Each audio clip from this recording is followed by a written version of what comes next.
Hello guys, இன்றைக்கி நம்ம Microsoft எக்ஸலில் எப்படி ஒரு சார்ட் இன்சர்ட் பண்ணுறது அப்படிங்கிறத பார்க்க போகிறோம். அதுக்கு all programs, Microsoft Office Excel 2007 open பண்ணிட்டோம். இப்போது இதில் ஒரு மார்க் லிஸ்ட்டு ப்ரிப்பேர் பண்ணுவோம். ஓகே,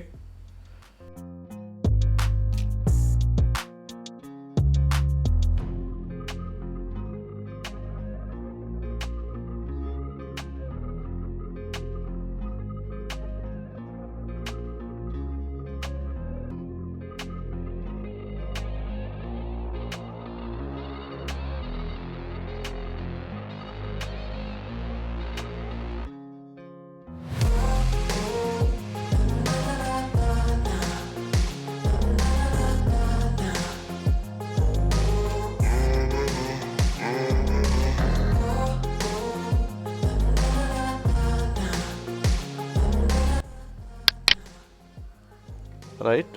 இப்போ ஒரு மார்க் ஷீட்டு நாம் ப்ரிப்பேர் பண்ணியாச்சு. இப்போது இதில் போயிட்டு நம்ம என்ன பண்ண போகிறோம் அப்படின்னு பார்த்தீங்கன்னா, நமக்கு தேவையான டேட்டாஸ் எடுத்து சார்ட்டை இன்சர்ட் பண்ண போகிறோம். அதுக்கு காலம், ரோ எல்லா டேட்டாவையும் செலக்ட் பண்ணிக்கோங்க. எது சார்ட்டில் வரணுமோ அதை செலக்ட் பண்ணிங்க. ஒவ்வொரு ஸ்டூடெண்ட்டோட நேமு, அவங்க எடுத்த மார்க்கு, இது எனக்கு இன்சர்ட் ஆகணும். சரி, இப்போ நான் இந்த டேட்டாவை செலக்ட் பண்ணிட்டேன்.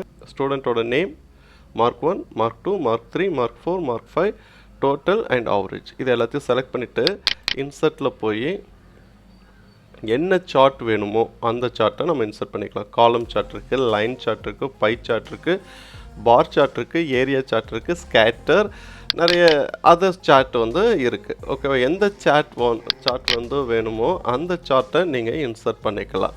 ஓகே, ஸோ காலம் சார்ட் நான் முதல்ல இன்சர்ட் பண்ணி பார்க்கலாம்.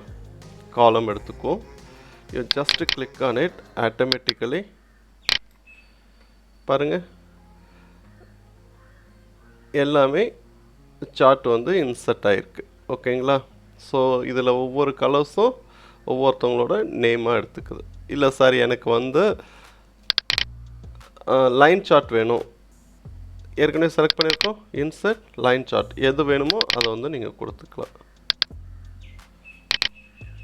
ஓகே, மேலே வச்சு இப்படி ட்ராக் பண்ணலாம். இல்லை சார், எனக்கு பை சார்ட் வேணும். ஓகே, இன்சர்ட் பண்ணுங்கள், பை சார்ட்டாக மாறிடும். என்ன சார்ட் வேணுமோ அந்த சார்ட்டை நீங்கள் செலக்ட் பண்ணிங்கன்னா முடிஞ்சிடுச்சு. இவ்வளோ தான் சார்ட் எக்ஸலில் இன்சர்ட் பண்ணுறதுக்கான ஒரு ஈஸி மெத்தட். Okay, thank you. இன்னொரு வீடியோவில் மறுபடியும் மீட் பண்ணுவோம். இது நான் உங்கள் சுரேஷ். நன்றி.